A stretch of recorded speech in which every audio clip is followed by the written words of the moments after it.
Kayak gini otomatis kan ekor mata ngeliat dong kayak gini. Nah udah gitu halu mungkin aku teh belum makan ini mah halu. Ayah diem, aku teh pas mau ambil air kok makin sini kayak dari segini nyampe segini loh, ibarat dari atas banget ini kakinya di sini tiba-tiba sampai sini, ini udah mau ke sini banget ke pundak.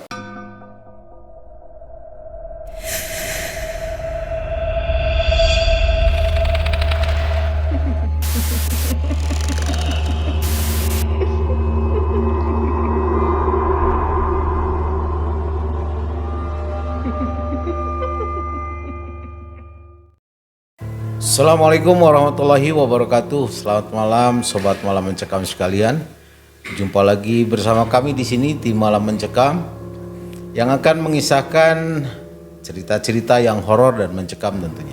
Terima kasih buat sobat Malam Mencekam sekalian yang sudah mengklik dan menonton video ini. Dan apabila sobat Malam Mencekam sekalian juga memiliki cerita pengalaman pribadi yang horor dan mencekam tentunya, silakan Anda untuk mengirimkan ceritanya melalui email yang sudah kami sediakan di kolom deskripsi. Siapa tahu suatu saat nanti kami bisa menghadirkan Anda ke studio untuk menjadi narasumber. Nah, di video kali ini kita sudah kehadiran. Di studio sudah hadir seorang narasumber, orang Bandung. Bagaimana cerita mengenai pengalaman pribadi beliau? Jangan kemana-mana, tetap pantau dan saksikan di channel Malam Mencekam.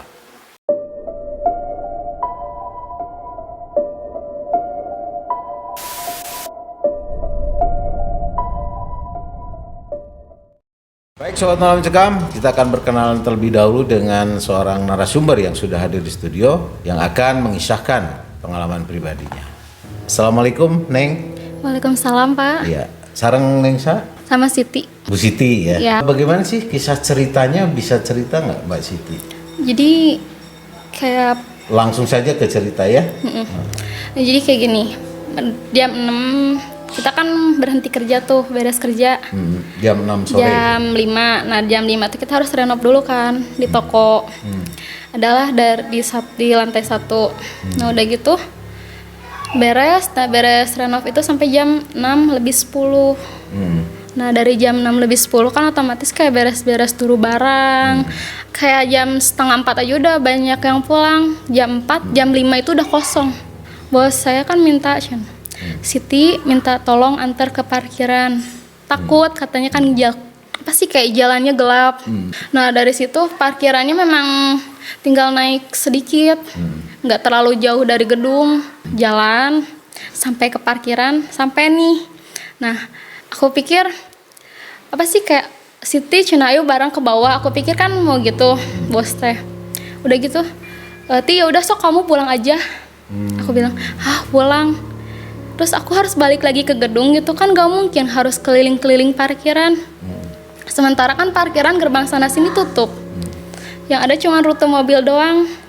Nah, udah gitu teh, ya mau gak mau kan harus lewat ke gedung kalau kita mau keluar dari situ. Harus masuk lagi. Takut iya, gak berani tapi harus diberaniin. Soalnya kan mau keluar dari situ. Nah udah gitu, coba nyalain HP. Pakai senter, jalan lorong ke 1 masih aman.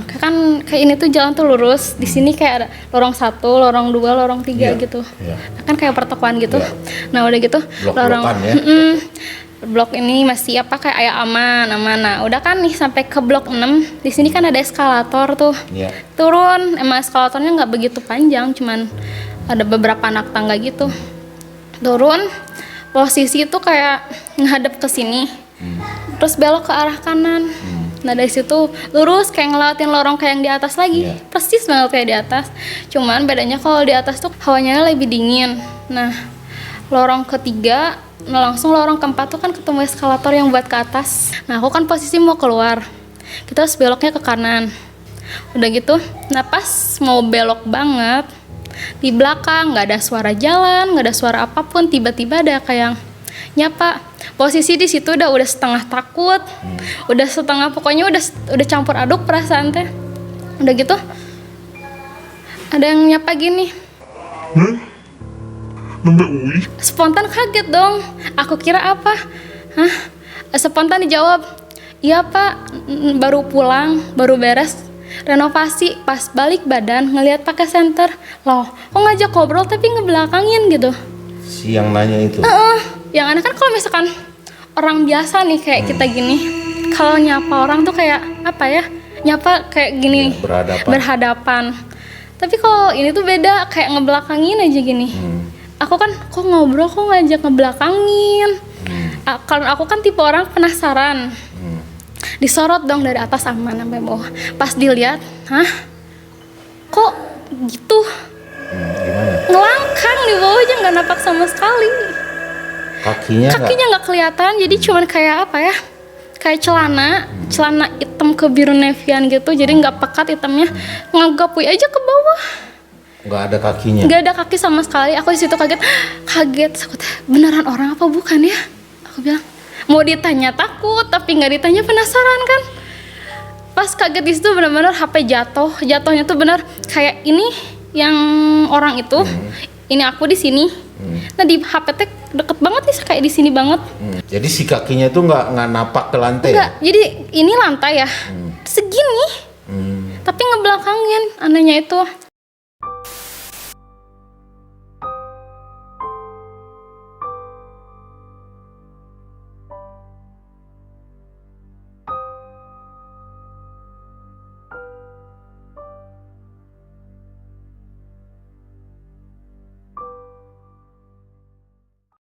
Lagi ngeprank atau gimana, tapi nggak mungkin ngeprank, masa ngelayang, aku bilang gitu kan.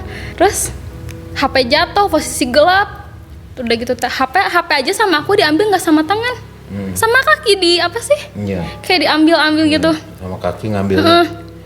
Udah lemes, dibilang bisa apa sih, bisa jalan bisa, cuman kalau buat lari lemes gitu, badan semua kayak lemes aja. Udah gitu teh lari, nah lari terus masuk, aku tuh di situ salah blok lagi, yang harusnya lurus ini malah belok. Kan kayak dari kanan kan harusnya lurus terus, ini kan ada kayak blok-blok toko, aku malah belok ke blok A yang ke satu itu, belok ke situ. Ya namanya orang panik kan nggak tahu gitu kan, yang penting tahu jalan keluar nih, aku harus buru keluar. Kaget kan di situ. Udah gitu masuk ke lorong, ada kayak kehalang 4 toko, ada 4 toko, terus ada yang nepal lagi di belakang. Sama kayak tadi, persis kayak pertama tadi, gak ada suara, gak ada apapun. Nyapa kayak gini. Teka pendaknya pada keluar, pada diantar. Ngomongnya bener-bener Sunda. Bahasa Sunda dia. Pada diantar.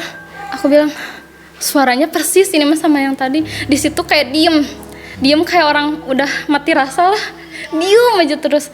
Mau balik, pas dilihat kan HP gini. Nah otomatis kan di sini kayak kelihatan. Aku coba buat buka kamera, penasaran. Dilihat, aku bilang astagfirullahaladzim, aku buang HP. Kenapa? Kaget. Orang kalau yang tadi tuh masih kayak jauh gitu. Ini kayak di sini pisan, kayak di sini banget, deket. pas belakang banget, sama ngebelakangin. Cuman posisinya lebih dekat. Nah itu kaget, bener-bener kaget di situ. Udah gitu, udah istighfar tuh, bener-bener istighfar. Aduh ya Allah, sahabat aku gimana? Udah baca-baca semua ya, yang sebisa-bisa gitu kan. Jongkok, ambil HP, lari itu HP ngedadak apa sih, si senternya itu kayak mati nyala. Oh. Aku bilang on off gitu ya. Hidup mati. Ih kenapa sih HP teh error, kata aku teh. Mati nyala. Terus gini, terus di pas aku lari tuh nggak tahu kenapa kayak di sebelah kiri gitu, kayak ada bilang gitu. Aku di situ kayak makin takut, nggak tahu harus kayak gimana gitu kan. Aku cuma bilang, ya Allah, aku cuma mau pulang, udah. Kan aku juga nggak ngeganggu mereka gitu. Terus udah kayak gitu tuh kayak udah terus aja itu sampai ngelewatin 5 atau 6 lorong, terus itu suara aku sampai nggak mikir aku harus belok kemana, aku harus kemana. Yang aku tahu aku lurus aja terus. Aku nggak apa sih, kayak nggak keinget aku harus lewat kemana, keluar, ngeblank aja semuanya.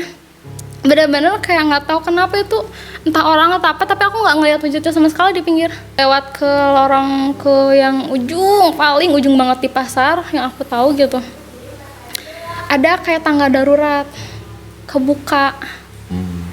Nah lewatin ke tangga darurat. Nah dari tangga darurat itu suara yang kayak ya kayak yang berisik gitu tuh masih ada, tapi yang aku lihat kanan kiri tuh nggak ada apa-apa. Turun aja dari tangga, di tangga itu suaranya berisik banget.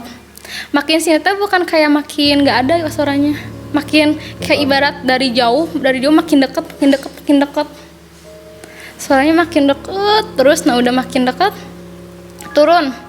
Kan tadi dari dasar 2 nih, turun ke dasar 1 nemu pintu lagi. Cuman sayangnya di situ udah kekunci. Pintunya terkunci. Kekunci, nggak bisa dibuka, udah gedor-gedor nggak ada yang ngebuka. Mau nggak mau harus turun lagi dong. Ya. Turun, jalurnya basement langsung. Udah gitu nyampe nih. Nah nyampe ke basement 2. Basement 2 kebetulan kan memang kalau pintu itu nggak pernah dikunci.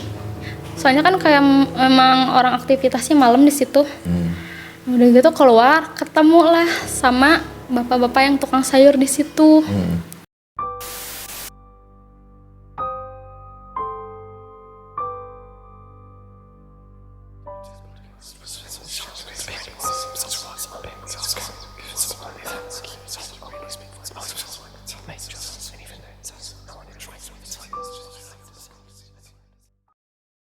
Bapak-bapak sayur di situ pertamanya mah cuek biasa aja, cuman pas kayak ngeliat Neng, kenapa? gitu.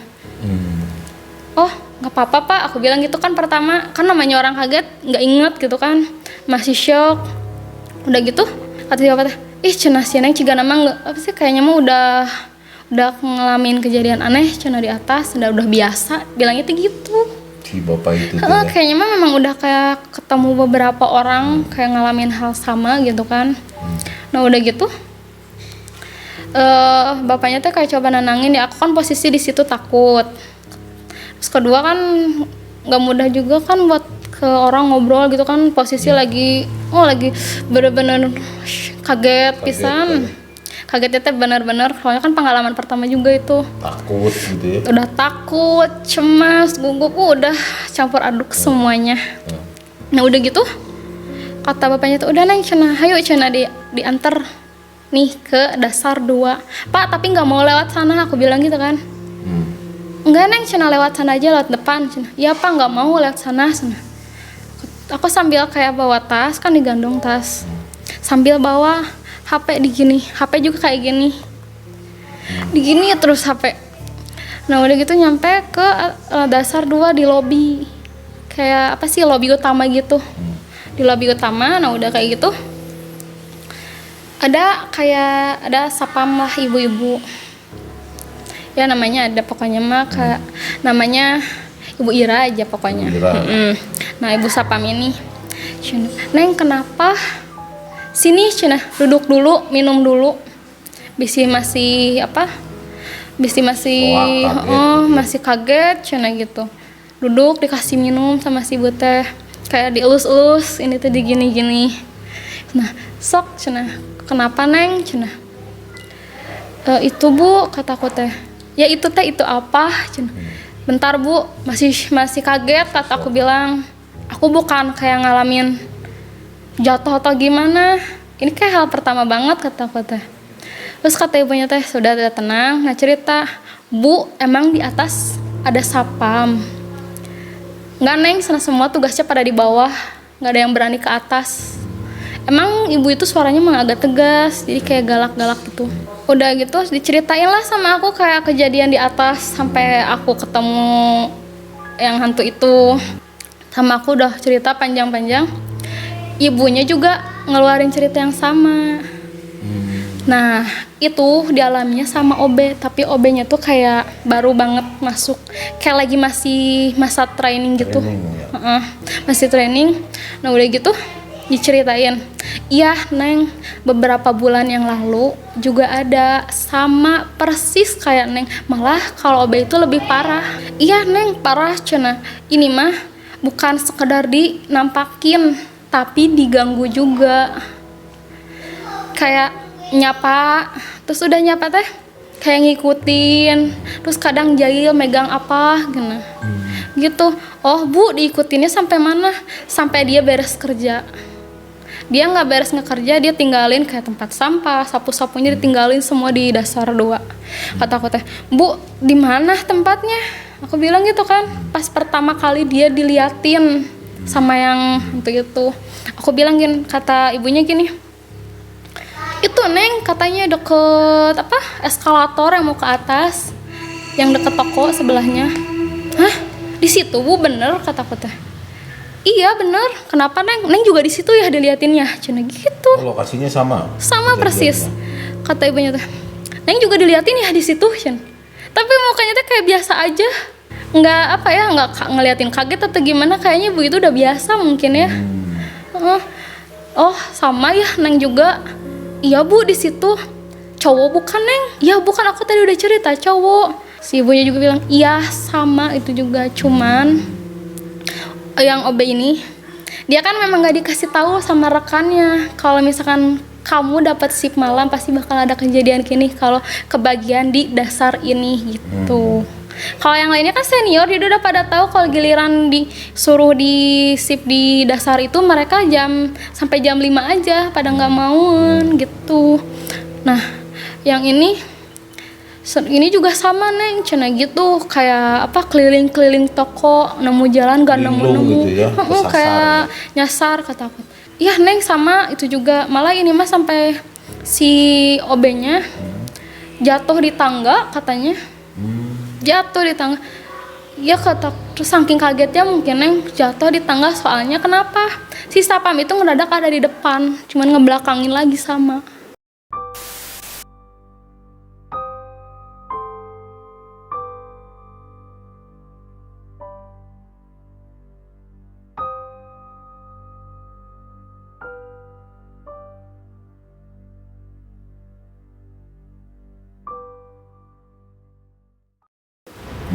Kayak ini tangga nih, pas orang spontan mau lari dong, ini tiba-tiba ada muncul aja di sini di depan dengan posisi tetap membelakangin. Ngebelakangin.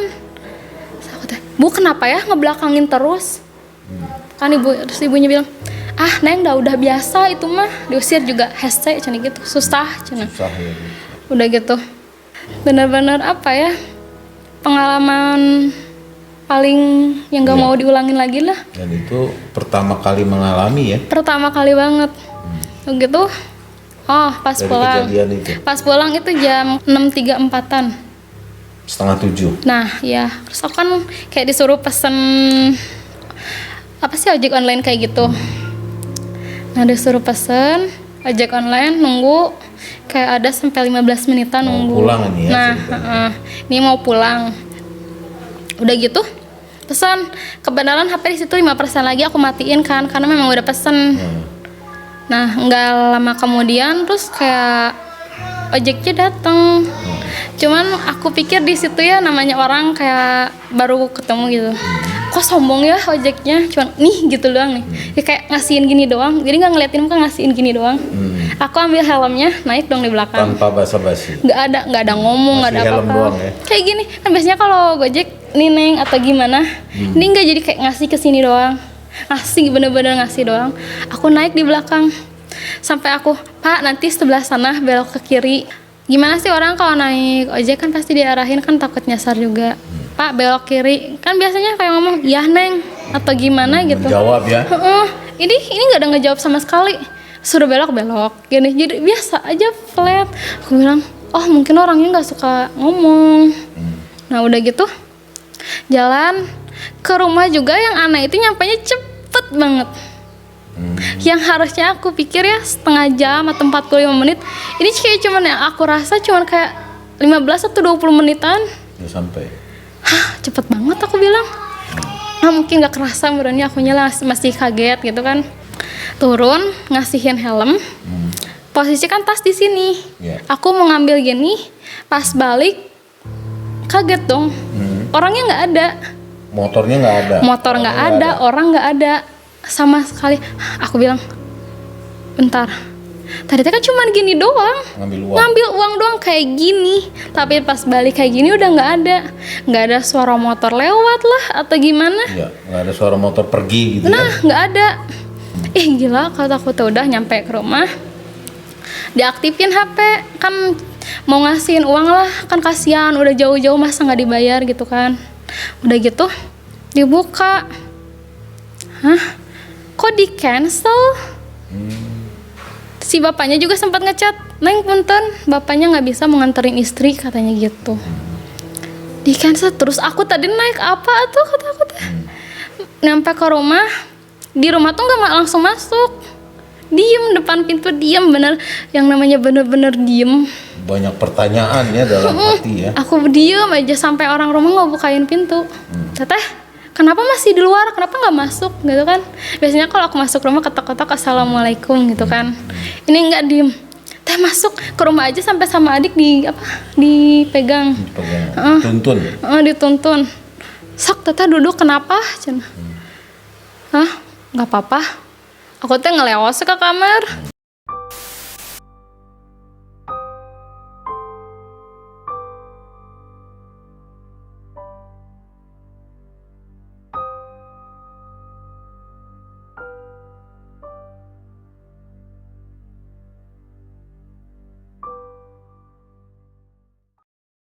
Ada si mama, teh kenapa sok cerita sama mama cina, kenapa di luar ada apa cina gitu kan.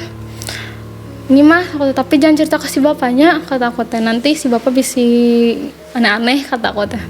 Udah gitu aku diceritain kayak dari awal banget, dari beres renov sampai aku nemuin sapam yang memang bukan manusia.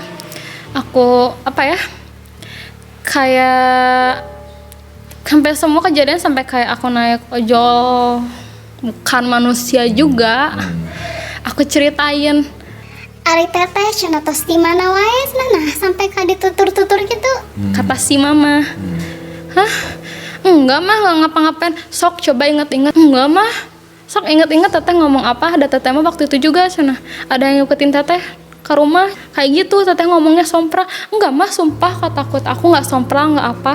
Nah udah cerita ke si mama, udah itu ngemplong di situ teh.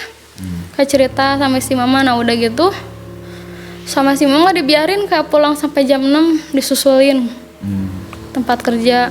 Semenjak yang malam itu yang apa kayak ketemu yang halus itu, tepat jam 12 habis sholat lohor, sholat zuhur, udah gitu ke toilet yang di lantai 1. Lantai 1 posisinya kan, kalau toilet yang lain masih di dalam gedung nih. Kalau yang lantai 1 itu kita harus keluar gedung dulu baru nyampe ke toiletnya. Kayak keluar gedung, belok ke kanan lagi kan toilet. Ada nih toilet nomor 4. Ingat banget itu toilet nomor 4. Emang toilet itu memang belum lama dibukanya. Kalau dari tahun-tahun kemarin itu memang dikunci, nggak tahu kenapa, katanya mah rusak. Ya aku mah iyain aja. Posisi di situ nggak mau antri ke toilet, ya udah toilet yang kosong aja. Nah udah gitu biasalah ke toilet, lagi jongkok kayak apa ya di sini, kaki kayak gini, kayak dimainin gitu. Tapi cuman gini-gini doang, tapi kayak alunannya pelan gitu. Aku pertama mikir kayak halus. Ngegantung apa duduk? Ngegantung banget nih. Kayak aku di sini nih. Ini kakinya di sini persis. Kayak gini. Otomatis kan ekor mata ngeliat dong. Betul. Kayak gini. Nah udah gitu. Halu mungkin aku teh belum makan ini mah halu. Nah ya diem. Aku teh pas mau ambil air, kok makin sini kayak dari segini nyampe segini loh. Ibarat dari atas banget, ini kakinya di sini, tiba-tiba sampai sini. Ini udah mau ke sini banget, ke pundak. Gini. Aku bilang, lihat lagi. Gini, aku nggak berani ngelihat ke atas. Gini lagi, udah ini mah lihat aja, udah pada penasaran. Nanti kan kayak salah gitu kan. Aku lihat, nggak kelihatan badan, tapi cuman kayak rambut sampai bawah. Kan ini kakinya segini. Nah, jadi kakinya setengah segini kakinya. Nah rambutnya sampai segini. Rambut semua, nggak kelihatan baju atau apapun, nggak. Di situ yang bener-bener namanya kaget, bener-bener kaget. Aku bilang astagfirullahaladzim, apalagi ini gitu kan. Aku bilang gitu. Aku sampai ini kan kayak kloset gitu, sampai berdiri sampai ke temboknya sampai gini. kaget, bener-bener kaget ngeliat gitu. Itu mah gini-gini aja, nggak hilang-hilang. Aku Sepertinya sampai menggelantung gitu ya. kayak gantung gitu. Aku udah merem, buka lagi mata masih ada, merem lagi, buka lagi masih ada. Udah aku keluar, buka kunci aja susah, kayak sempat macet kuncinya, sampai gedur-gedur kayak gini-gini kan biar ada yang ngebukain gitu ya. Dari luar juga, Neng kenapa Neng? Cina, bu buka, nggak bisa kebuka, aku bilang gitu kan. Sok sana pelan-pelan dibukanya, itu suka macet, cina gitu. Dibuka, ngebuka, terus keluar. Ngomong di situ di luar toilet itu memang posisi lagi rame kan, orang mau pada sholat, mau pada wudhu.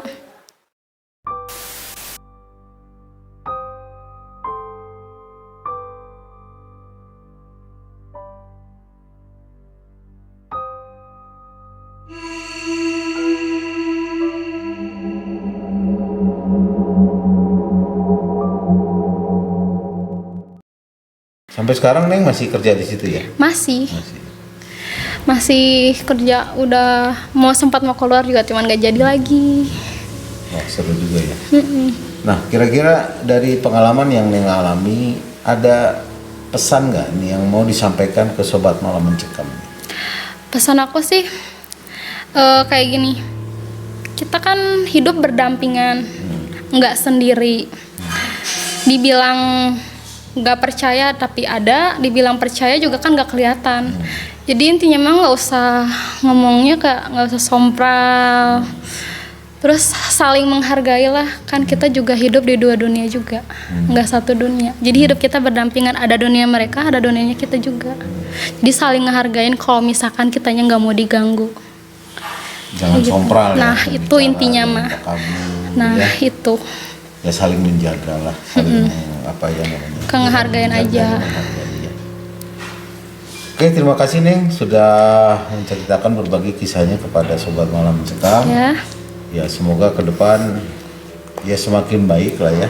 Amin. Dan kita berharap tidak terjadi hal-hal yang kita tidak inginkan ya. Baik Sobat Malam Mencekam, itulah tadi sebuah kisah yang disampaikan oleh narasumber yang menceritakan pengalaman pribadinya. Banyak hal yang kita bisa ambil hikmah dari cerita tersebut. Kita harus menyadari bahwa kita hidup bukan hanya kita saja, ada dunia-dunia gaib ada di sekeliling kita, hadir di sekeliling kita.